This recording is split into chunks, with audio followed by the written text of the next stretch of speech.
Assalamu alaikum.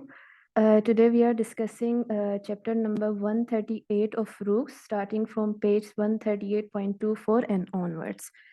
अच्छा, तो आज का हमारा टॉपिक जो है वो इक्राइन ग्लैंड हेमाटोमास एंड ट्यूमर से स्टार्ट होगा। लेकिन सबसे पहले मैं ये बताना चाहूँगी कि एपोक्राइन एंड इक्राइन ग्लैंड में क्या डिफरेंस है। जो हमारे पास इक्राइन ग्लैंड है वो एक्चुअली हमारे पास इंटायर बॉडी में प्रेजेंट होता है except for lips and external genitalia, और ये most numerous type of gland है हमारे बॉडी में, और ये अबंडेंट होता है पाम, सोल्स एंड फोरहेड पे हमारे पास। ऑन द अदर हैंड जो एपोक्राइन ग्लैंड है वो हमारे पास axillary, anogenital areas and areola of breast के अराउंड होता है, और ये इतना कॉमन इतना ज़्यादा नहीं पाया जाता। जो इक्राइन है उसका फंक्शन हमारे पास थर्मो रेगुलेशन है, क्योंकि इसमें जो मोस्ट ऑफ द सिक्रीशन जो कंप्राइज करता है वो है 99% of water with salts and metabolic wastes and antibodies. और जो कि एपोक्राइन हमारे पास है उसमें विस्कस, मिल्की और येलोइश स्वेट कंप्राइज करता है इसको, और इसमें जो है हमारे पास फैटी सब्सटेंसेस एंड प्रोटीन्स होते हैं। इसके अलावा जो एपोक्राइन के सिक्रीशंस है, जो हमारे बॉडी पे बैक्टीरिया होते हैं, वो इनके प्रोडक्ट्स को जो है वो ब्रेक डाउन करके जो हमारे अंदर बॉडी ऑडर होता है उसको प्रोड्यूस करता है। तो ये जहन में रखना कि जो बॉडी ऑडर्स होते हैं वो हमारा एपोक्राइन सिक्रीशंस की वजह से होता है। और जो हमारा इक्राइन जो ग्लैंड है वो हमारे पास सिंपैथेटिक नर्वस सिस्टम के थ्रू कंट्रोल होता है। अब हमारे पास जो ये ग्लैंड्स होते हैं इसमें अ, हमारे पास सेक्रेटरी पोर्शन होता है और डक्टल पोर्शन होता है। जो इक्राइन का सेक्रेटरी पोर्शन है उसमें हमारे पास क्यूबॉइडल सेल्स होंगे अलोंग विथ मायोएपिथेलियल सेल्स। जो कि हमारे एपोक्राइन ग्लैंड्स है उसमें हमारे पास सेक्रेटरी पोर्शन में सिंपल कोलमनार सेल्स होंगे अलोंग विथ मायोएपिथेलियल सेल्स। जो इन दोनों के डक्टल पोर्शन है वो सिमिलर होते हैं, लेकिन हम इनको डिफरेंशिएट कैसे कर सकते हैं ऑन द बेसिस ऑफ जो इनका ड्रेनिक पोर्शन है। जैसे कि हमें पता है कि एपोक्राइन जो है वो हमारे पास हेयर फॉलिकल के साथ अटैच होता है। तो इसका जो ड्रेनिंग पोर्शन है वो अगर हेयर फॉलिकल के साथ अटैच है तो इट मीन्स वो एपोक्राइन है, और जो डायरेक्ट एपिडर्मिस के ऊपर ओपन होता है वो हमारे पास इक्राइन डक्ट है। और इन दोनों के डक्टल पोर्शन के सेल्स जो है हमारे पास स्ट्रेटिफाइड क्यूबॉइडल सेल्स होंगे, और no myoepithelial cells are present. इसके अलावा अगर हम देखें तो इक्राइन का सिक्रीशन हमारे पास वो डायरेक्ट सिक्रीशन होता है, लाइक जो वेसिकल्स के फॉर्म में बन जाते हैं, और वो वेसिकल्स सेल मेम्ब्रेन के साथ अटैच होके अपना प्रोडक्ट जो है वो इवेंचुअली स्किन सरफेस पे एक्सक्रीट आउट करते हैं। लेकिन जो हमारे पास एपोक्राइन है उसमें हम जो apical segment of the cell है वो एक ब्लेब की तरह बन जाता है, और इसकी इसी तरह से वो एक्सक्रीट आउट हो जाता है हमारे पास, और उसको हम एपोक्राइन स्नाउट्स या एपोक्राइन ब्लेब्स कहेंगे। अच्छा, तो हम आते हैं अपनी टॉपिक की तरफ, जो कि फर्स्ट टॉपिक हमारा है इक्राइन एंजियोमेटस नेवस। जो नाम से ही पता चल रहा है कि इक्राइन ग्लैंड की इन्वॉल्वमेंट है अलोंग विथ एंजियोमेटस, के हमें पता है कि वो ब्लड वेसल्स को ही रिप्रेजेंट करता है। इसका दूसरा नाम हमारे पास इक्राइन एंजियोमेटस हेमाटोमा भी कहते हैं, और सूडोराइपेरस एंजियोमा भी कहेंगे इसको। It's basically benign enlargement of eccrine component, ठीक है। और ये रेयर कंडीशन है, एक्रल स्किन में पाया जाता है, और इसमें मैंने बताया कि eccrine structures and capillary channels दोनों इन्वॉल्व होते हैं। ये at the time of birth और ड्यूरिंग चाइल्डहुड प्रेजेंट होता है, और there is no gender predilection in this lesion. Pathophysiology की अगर हम बात करें तो हमारे पास इसमें जो है जो इक्राइन ग्लैंड्स है वो नॉर्मल होते हैं, लेकिन अपने एक्चुअल साइज से ये बड़े होते हैं। ठीक है, तो इसमें लिखा हुआ है कि shows nests of large but otherwise normal eccrine glands. ठीक है, और इसमें हमारे पास फिर उसके जो ब्लड वेसल्स है वो thin walled blood vessels and lymphatics भी इन्वॉल्व होते हैं। इसमें माइल्ड एक्एंथोसिस भी नज़र आती है, और हमारे पास हेयर फॉलिकल और पाइलर जो होता है वो भी इन्वॉल्व हो सकता है, जिसकी वजह से हमारे पास हाइपरट्राइकोसिस होगी। इसके अलावा हमारे पास ये एडिपोज टिश्यूज भी आ सकते हैं इसमें, और mucin depositions in connective tissues भी आ सकते हैं।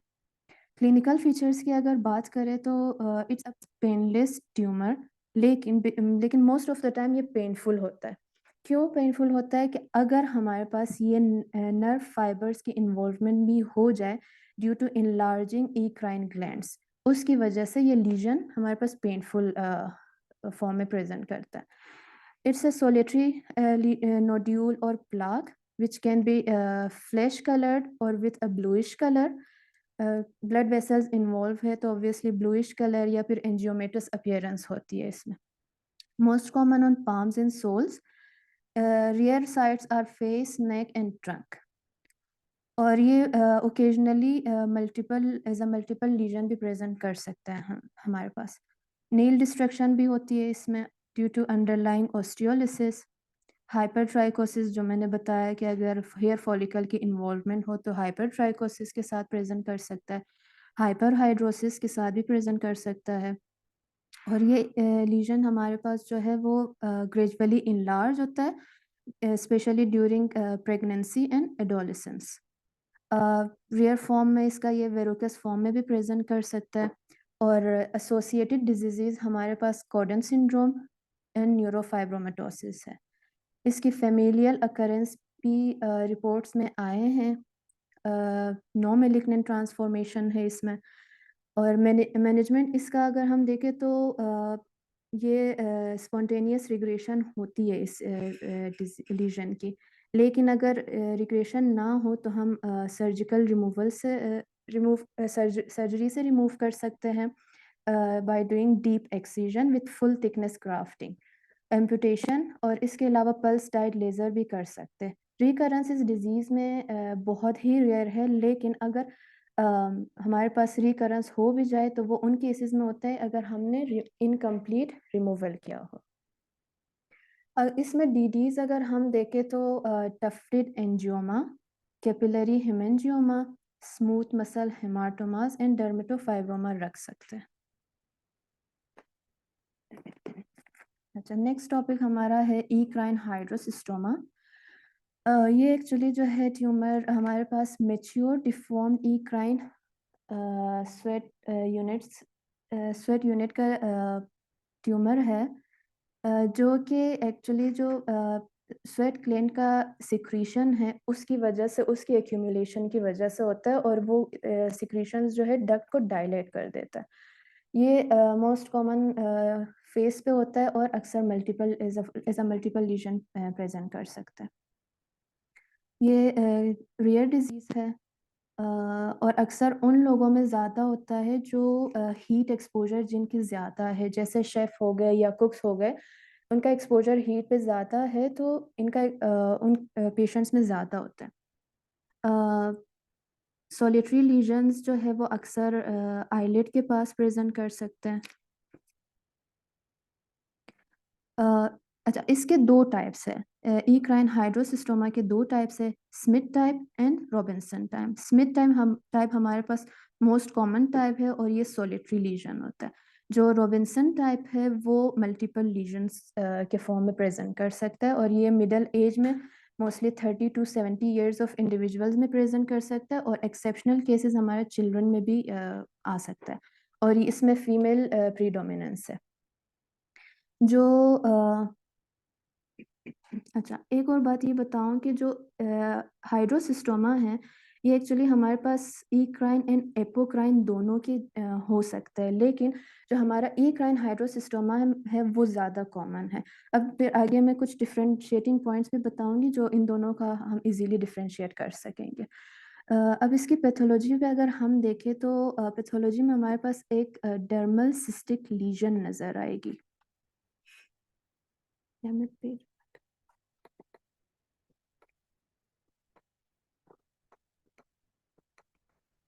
अच्छा, ये हमारे पास एक डर्मल सिस्टिक लीजन के फॉर्म में प्रेजेंट कर सकती है, जो कि यूनिलोक्यूलर या मल्टीलोक्यूलर हो सकता है। इसके अंदर 2 लेयर्स ऑफ सेल होंगे, जो एक इनर होगा और एक आउटर होगा। जो इनर सेल्स है वो हमारे पास जो इनर लेयर है वो हमारे पास, अच्छा बुक में ये जो है ये गलत लिखा हुआ है, जो इसमें इन्होंने कोलमनार लिखा हुआ है, ये एक्चुअली एपोक्राइन ग्लैंड का है। लेकिन हम ईक्राइन ग्लैंड की जो बात कर रहे हैं इसमें हमारे पास ये क्यूबॉइडल सेल्स होंगे, कोलमनार सेल्स नहीं होंगे, ठीक है। तो इनर लेयर हमारे पास क्यूबॉइडल होंगे और आउटर लेयर हमारे पास मायो एपिथेलियल इलोंगेटेड मायो एपिथेलियल सेल्स के होंगे। इसके अलावा प्रोमिनेंट डायलिटेशन होती है और इसकी वजह से एपिथेलियम जो है वो थोड़े से फ्लैटेंड होते हैं हमारे पास। और जो डिफरेंशिएटिंग पॉइंट डिफरेंशिएटिंग पॉइंट का मैं अगर बताऊं तो जो ईक्राइन हाइड्रोसिस्टोमा है उसका साइज जो है वो छोटे होते हैं एज कम्पेयर टू एपोक्राइन।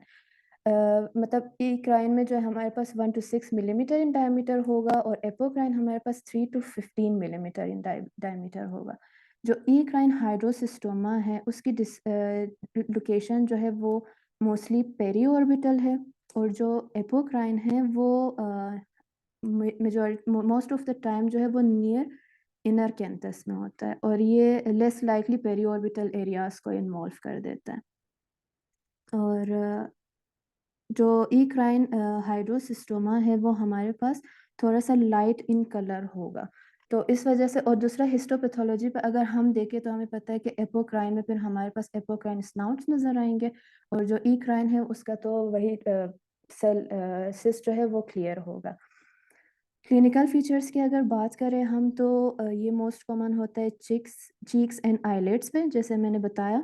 और इसमें सिस्टिक ब्लू इन कलर होगा और पेशेंट हमारे पास आएगा बोलेगा कि ये जो है जब हीट के साथ एक्सपोजर होती है तो ये इनलार्ज होगा और जब कोल्ड के साथ एक्सपोजर होगी तो ये फ्लैटन होगा, छोटा होता जाएगा। तो इस हिस्ट्री से भी हमें पता चल जाएगा। और इसके अलावा ये मल्टीपल लीजन्स के तौर पे भी प्रेजेंट कर सकता है और ये most of the time Graves disease के पेशेंट्स में मल्टीपल लीजन्स आ सकते हैं। पिगमेंटेड भी हो सकता है जो लीजन अच्छा। और ये हमारे पास बिनाइन डिजीज़ है। इसकी मैनेजमेंट हमारे पास टॉपिकल एट्रोपिन और स्कोपोलामीन है। ये अच्छा इफ़ेक्ट शो करता है लेकिन इसके साइड इफ़ेक्ट्स की वजह से ये अब इतना यूज़ नहीं होता। तो हमारे पास इसका ट्रीटमेंट ऑफ चॉइस जो है वो electrodesiccation, carbon dioxide laser, pulse dye laser और एक्सीजन होगी। डीडीज़ की अगर हम बात करें तो इसमें डिफरेंशियल डायग्नोसिस हम एपिडर्मल इंक्लूजन सिस्ट रखेंगे, mucoid cyst, hemangioma and lymphangioma रखेंगे।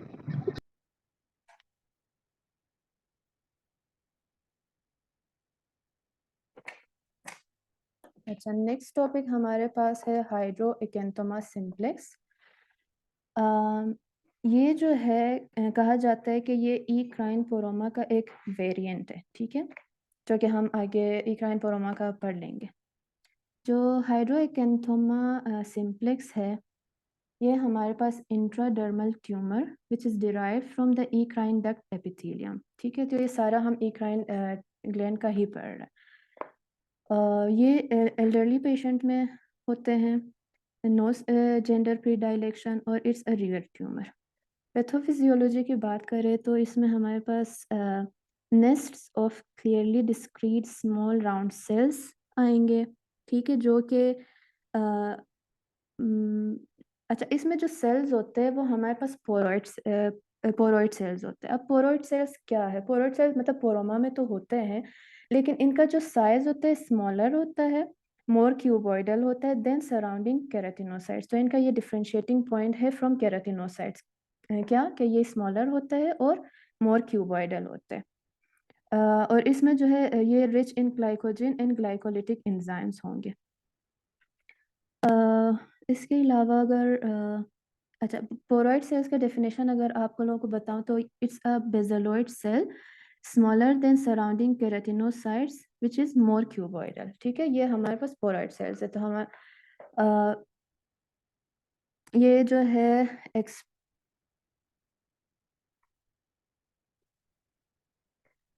अच्छा, इसमें जो है ये EMA पॉजिटिव होगा, K10 पॉजिटिव होगा।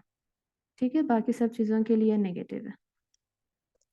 इसकी क्लिनिकल फीचर की अगर हम बात करें तो ये it can be presented as erythematous scaly और verrucous plaque in the form of ring और हाइपर केराटोटिक। ठीक है, और इसमें जो सरफेस है वो ब्राउन कलर का होगा। और अगर इस कंडीशन में हमारे पास अल्सरेशन या फिर लीजन जो है थोड़ा सा एलिवेटेड हो तो ये शो करता है कि डर्मल कंपोनेंट इसका इन्वॉल्व हुआ है। वैसे तो ये है इंट्रा एपिडर्मल, लेकिन अगर अल्सरेशन और लीजन जो है थोड़ा सा रेस्ड हो तो हमारे पास वो डर्मल कंपोनेंट के इन्वॉल्वमेंट को शो करेगा। It is most common on lower extremities, lower limbs. ठीक है, इसके अलावा ये हेड और नेक में भी, ट्रंक में भी प्रेजेंट कर सकता है। It is a benign condition, लेकिन इसमें मेलिग्नेंट चेंजेस भी आ सकते हैं।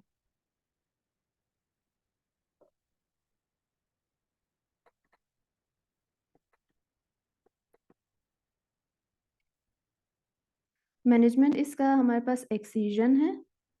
अगर मेलिग्नेंट लीजन हो तो हम जो है wider excision along with follow up हम एडवाइस करेंगे। नेक्स्ट टॉपिक हमारा है अच्छा, eccrine ductal dermal duct tumour इतना इंपॉर्टेंट नहीं, वो मैं बाद में कवर करूँगी। आज जो है मैं सिर्फ इंपॉर्टेंट टॉपिक्स करूँगी। नेक्स्ट टॉपिक हमारे पास है इक्राइन पोरोमा। ये जो है इंट्रा एपिडर्मल इक्राइन डक्ट का ट्यूमर है, और ये मोस्टली जो है वो लोअर पोर्शन ऑफ एपिडर्मिस को इन्वॉल्व कर देता है।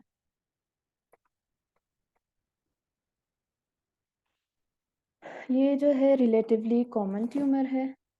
एडल्ट्स में ज़्यादातर होता है और चिल्ड्रन में भी हो सकते हैं। नो जेंडर प्रीडायलेक्शन है इसमें। इसके जो पैथोफिजियोलॉजी की खास बात ये है कि हमने बोला कि इक्राइन जो पोरोमा है उसे पोरोमा सेल्स होते हैं। ठीक है, जो इसमें एक शार्प डिमार्केशन होती है between the poroma cells and keratinocytes. तो इसका ये एक करेक्टरिस्टिक फीचर है जो कि इजीली बंदा डिफ्रेंशिएट कर सकता है। अब पोरोमा सेल्स का तो मैंने बताया था कि बेजेलॉइड सेल्स है, सराउंडिंग केराटिनोसाइट्स से इनका साइज छोटा होता है और मोर क्यूबाइडल होता है और इनमें डार्कर न्यूक्लियाई प्रेजेंट होता है। तो अब अगर इसकी हिस्टोपैथोलॉजी में भी देखें तो यहाँ पे देखिए एक साफ नज़र आ रहा है कि एक प्रॉपर डिमार्केशन है बिटवीन द सेल्स। ठीक है, और ये क्लिनिकल फीचर्स पे आते हैं। ये जो है पाम्स एंड सोल्स में ज़्यादातर कॉमन है, और रियर साइड्स हमारे पास head, neck and trunk. It can be presented as moist exophytic pink और red lesion 1 to 2 centimetre in diameter हो सकता है ये। अच्छा, इसमें जो समटाइम्स ये लीजन जो है वो एज अ पिगमेंटेड लीजन भी प्रेजेंट करते हैं, और फिर ये हमारे पास पिगमेंटेड BCC की तरह प्रेजेंट कर सकता है। तो एक DDs का भी ये भी रख सकते हैं हम। और कुछ रियर केसेस में एक ये जो है नेवस सबीशियस के अंदर भी ये पाया जाता है, जो कि रैपिड ग्रोथ ड्यूरिंग प्रेगनेंसी के दौरान हो सकता है, after any radiotherapy, after electron beam therapy for mycosis fungoides and at the site of burn जो है ये प्रेजेंट कर सकता है। और पोरोमेटोसिस एक टर्म है यहाँ पे यूज़ हुआ है विच मीन्स मल्टीपल पोरोमास, और ये अक्सर उन पेशेंट्स में होता है जो कि प्रेजेंट करते हैं हमारे पास लिम्फो प्रोलिफरेटिव डिसऑर्डर्स में। और इसमें ये लीजन जो है एक्चुअली तो है बिनाइन, लेकिन इसके मेलिग्नेंट चेंजेस भी हो सकते हैं इन 18% ऑफ केसेस में। और मैनेजमेंट इसकी हमारे पास सर्जिकल एक्सीजन है। नेक्स्ट टॉपिक हमारा है सिरिंगोमा।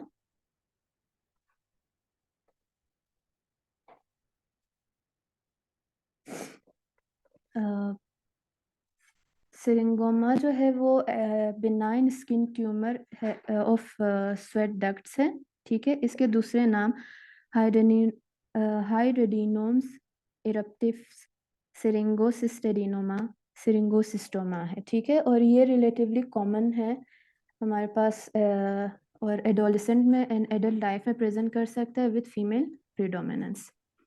इसकी भी हिस्टोपैथोलॉजिकल फीचर हमारे पास करेक्टरिस्टिक फीचर है इसकी, जिसमें हम अगर देखें तो एपिडर्मिस इज नॉर्मल, ठीक है। उसके जब डर्मिस में हम जाएंगे तो multiple ducts embedded in fibrous stroma हमें नजर आएगा, मींस मतलब कलेक्शन ऑफ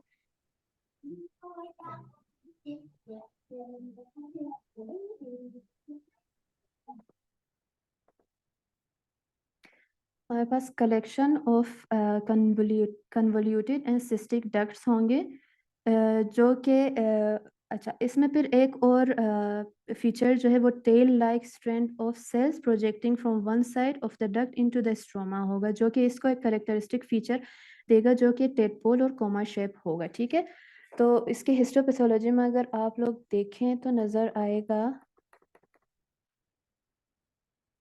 कि यहाँ पे हमारे पास सिस्टिक डक्ट्स हैं सारे, और इसके साइड से थोड़ा सा ऐसे टेल लाइक स्ट्रैंड जो है वो प्रोजेक्ट हुआ है, जो कि इसको टेड पोल लाइक अपीयरेंस देता है।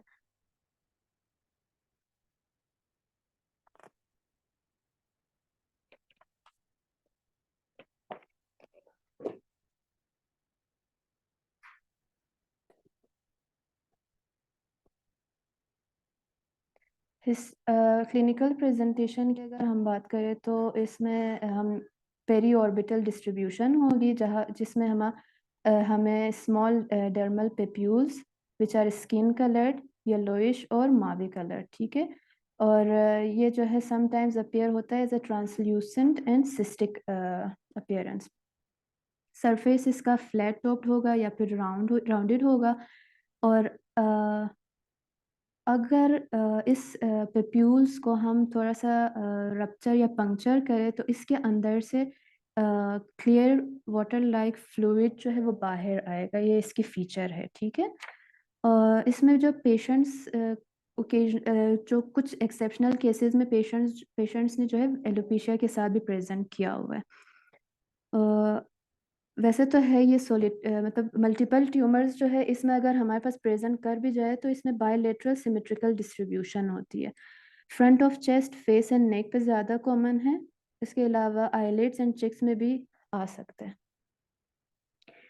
इसका एक वेरिएंट जो मोस्ट कॉमन है वो एरप्टिव सिरिंगोमास है, जो कि नेक, चेस्ट एंड एब्डोमेन पे ज़्यादा कॉमन है। और ये जो है मोस्ट कॉमनली जो है वो डाउन सिंड्रोम के साथ एसोसिएटेड होता है, सन इंड्यूस भी हो सकता है।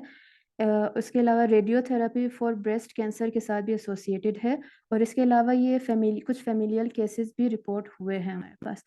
इसके डीडीज में अगर हम देखें तो it can be confuse with tricho epithelioma on the face, लेकिन जो सिरिंगोमा है वो ट्राइको एपिथेलियोमा से छोटे होते हैं साइज में, और जो इसका सरफेस है वो फ्लैट टॉप्ड होता है और इवनली डिस्ट्रीब्यूटेड होता है, और फैमिली हिस्ट्री नहीं है इसमें। दूसरा डिफरेंशियल हम जिंथेलिस्मा रखेंगे, लेकिन जिंथेलिस्मा का पता है कि उसमें थोड़ा सा येलोइश और ऑरेंज कलर आ जाता है। तीसरा हमारे पास डिसेमिनेटेड ग्रेन्युलोमा एनुलार है, fibrofolliculomas, sebaceous hyperplasia and angiofibromas हम इसके डिफरेंशियल्स में रख सकते हैं। Disease course and prognosis, it's a benign condition. Management हमारे पास इसमें diathermy with carbon dioxide laser का हम ट्रीटमेंट दे सकते हैं पेशेंट को। ये टॉपिक मैं बाद में पढ़ाऊंगी।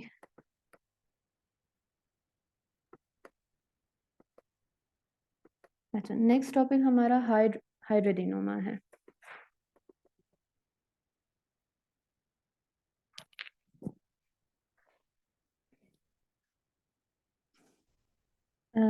जो hydradenoमा, it's a rare tumor of sweat gland in origin.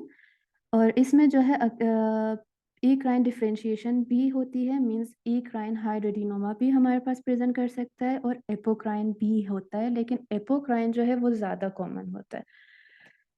इसके दूसरे नाम में हम नोड्यूलोसिस्टिक हाइड्रोडिनोमा, क्लियर सेल हाइड्रोडिनोमा और एक्रोस्पायरोमा रख सकते हैं। ये इतना कॉमन ट्यूमर नहीं है और एडल्ट्स में होते हैं इन विथ वुमेन प्रीडायलेक्शन। पैथोफिजियोलॉजी की बात करें तो ये ट्यूमर जो है हमारे पास डर्मिस में तो होगा, लेकिन इसकी कनेक्शन विथ एपिडर्मिस जो है वो रहेगा, वो लूज नहीं होगा। ठीक है, मतलब ये जो है कनेक्टेड होगा विथ एपिडर्मिस में। और it presents as a लोब्यूलेटेड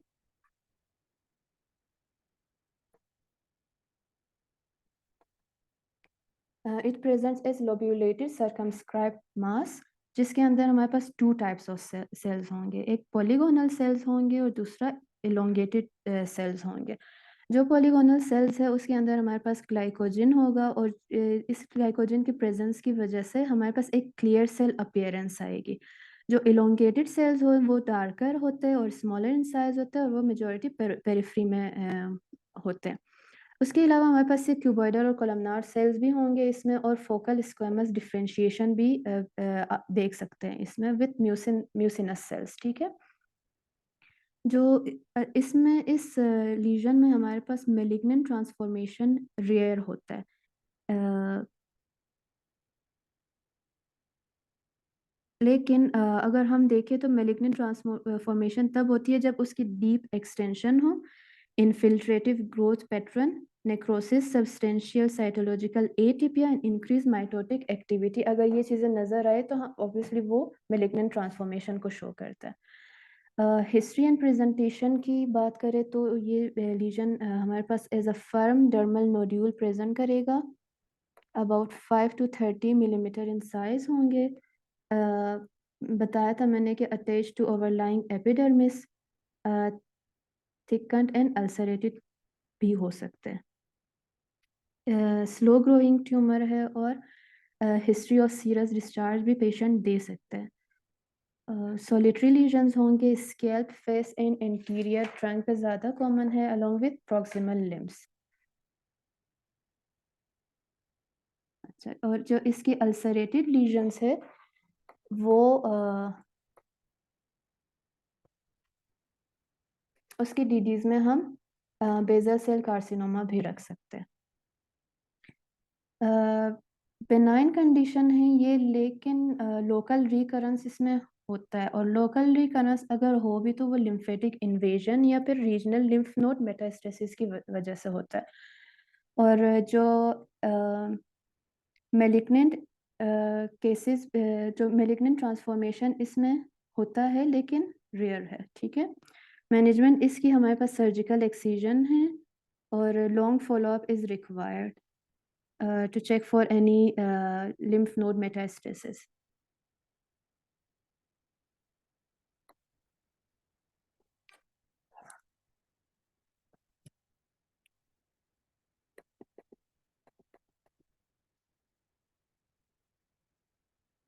next topic हमारे पास सिलेंड्रोमा है।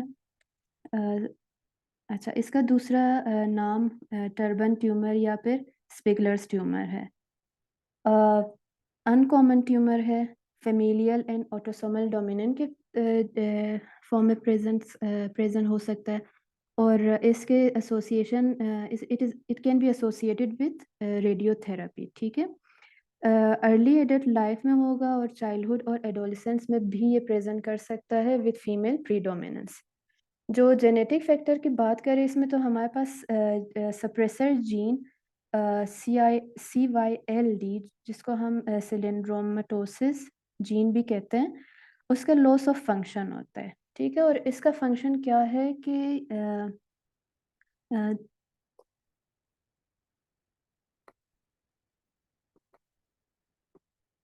अच्छा, इसका loss of this gene cause activation of necrosis factor beta, which is a transcription factor with anti apoptotic activity. ठीक है, मतलब ये एक ट्रांसक्रिप्शन फैक्टर है जिसकी वजह के एंटी एपोप्टोटिक एक्टिविटी को शो करता है। और इसके अलावा हम स्पोरेडिक फॉर्म में हमारे पास MYB NFIB जीन इनकी इन्वॉल्वमेंट होती है। और इसमें एक लाइन लिखा है कि transition from cylindroma to spiradenoma in CYLD defective tumours associated with reduced DKK2 expression has been reported. मतलब इसका जो है CYLD जीन अगर डिफेक्टिव हो तो सिलेंड्रोमा जो है वो स्पायर एडिनोमा में कन्वर्ट हो सकता है। पैथोलॉजी की बात करें तो इसमें हमारे पास islands of basaloid cells which are arrange together in a jigsaw puzzle appearance. ठीक है, इसका भी एक करेक्टरिस्टिक फीचर है जिसमें जो बेजेलॉइड सेल्स है वो इस तरह से अरेंज होते हैं आपस में जो कि एक जिगसॉ पजल की अपीयरेंस शो करता है। इसकी हिस्टोपैथोलॉजी में अगर देखें तो कि ये सारे सेल्स जो है बेजेलॉइड सेल्स है जो कि एक दूसरे के अंदर ऐसे फिट हो जाते हैं जैसे हम वो जिक्सॉ पजल का अपीयरेंस होता है।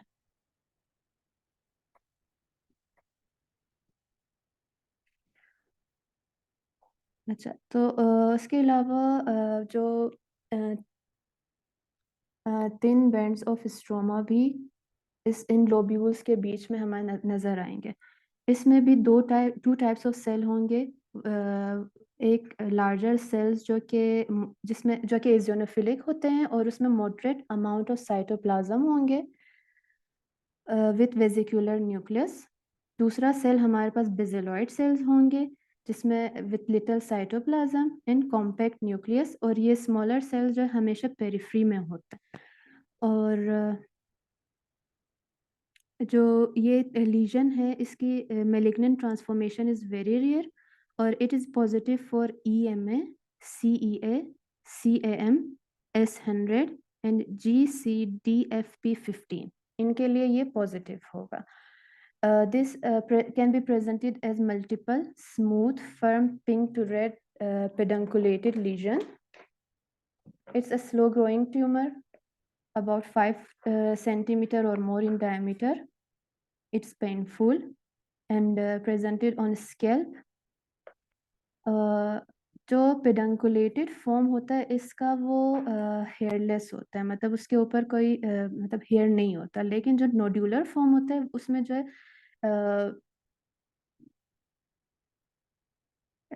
जो हेयर लॉस होता है वो वेरी रेयर होता है और कम होता है। और it can be presented as multiple और सॉलिटरी लीजन। इसके डिफरेंशियल्स में हम ट्राइकोलिमल सिस्ट, ट्राइकोएपिथेलियोमा, स्टिएटोसिस्टोमा और बेसल सेल कार्सिनोमा रख सकते हैं। जैसे कि मैंने बताया इट्स अ बिनाइन लीजन, लेकिन मेलिग्नेंट ट्रांसफॉर्मेशन इसमें होती है और रेयर होगी। मैनेजमेंट हमारे पास सर्जरी है, wide excision with grafting and topical salicylic acid भी कुछ पेशेंट्स में इम्प्रूवमेंट शो कर सकता है।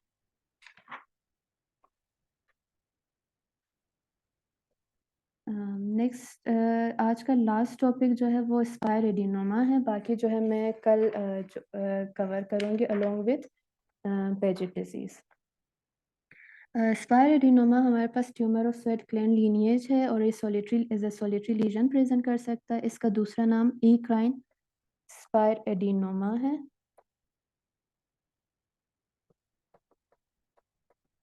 मींस ये जो है हमारे पास ईक्राइन इन ओरिजिन होगा। ये रिलेटिवली अनकॉमन है और यंग एडल्ट्स में होंगे। No gender predilection. और ये लीजन हमारे पास ओवरलैप कर सकता है विथ सिलेंड्रोमा। हमने पीछे पढ़ा था ना कि इनके आपस में ट्रांजिशन हो सकती है इन दोनों की आपस में, अगर जीन हमारे पास कौन सा इन्वॉल्व हो, CYLD जीन इन्वॉल्वमेंट हो तो। पैथोलॉजी में देखें तो ये it can present as lobular legion.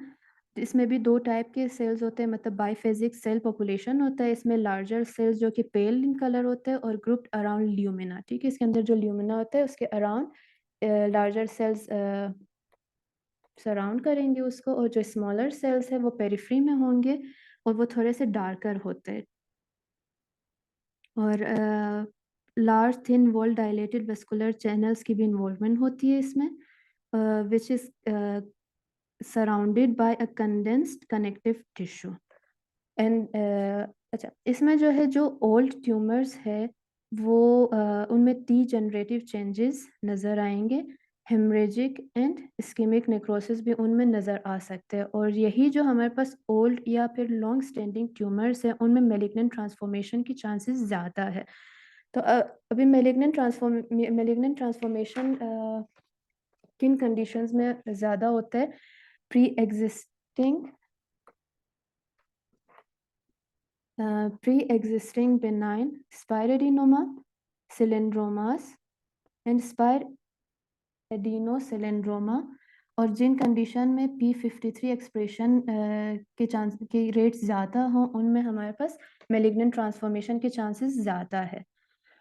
Clinical features इसकी सॉलिटरी पेनफुल लीजन होंगे, फर्म राउंडेड और ब्लूइश डर्मल नोड्यूल होंगे।